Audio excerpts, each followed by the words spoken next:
You are watching Cable 10 Community Access Channel. Pierce Brosnan's final Bond film is usually ranked as his worst, but I don't think that tells the whole story, because the real question is, what matters more in a Bond film to you?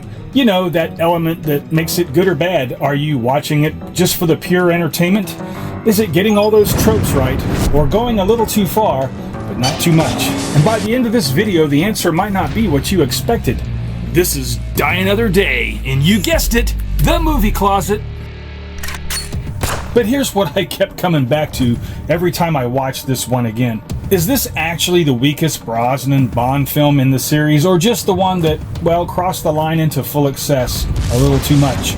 The opening stretch actually starts off really strong. Bond is captured and tortured and completely cut off. You know, there's a really grounded tension here that feels closer to the classic espionage stakes, and even the early action still feels relatively controlled and fits in with the others, but I think he's a blunt instrument whose primary method is to provoke and confront a womanizer. Well, you're going to be seeing a lot more of him in Iceland. But then the tone shifts. Time to draw the line. This is where the film starts leaning heavily into the early 2000s CGI spectacle, an era where filmmakers were basically testing what digital effects could do. I mean, very good. The Phantom Menace, anyone? That's the last thing me so want. And you can feel that shift happening in real time. The paragliding sequence is where the balance really tips. From that point on, the film becomes less about tension and more about spectacle for its own sake, which is kind of a shame. Invisible cars, ice palace set pieces, CGI-heavy action that starts to feel closer to a video game than grounded in spy fiction. And this is why the film gets judged so harshly today. But, well, here's the important context. At the time, this wasn't seen as a disaster at all. It was just part of a broader area where action cinema was pushing digital effects as far as they could go. And Die Another Day fully commits to that trend of that time. Now, interestingly, this is also where hindsight changes things a little bit. You gotta look back. Because after Casino Royale, James Bond was completely rebooted. I'm Mr. Kill. Well, there's an name to die for. So the question, it really becomes, do we judge this film for what it was at the time or what it looked like in hindsight? I think honestly, well, this is Brosnan's weakest Bond film, and the reasons are pretty clear.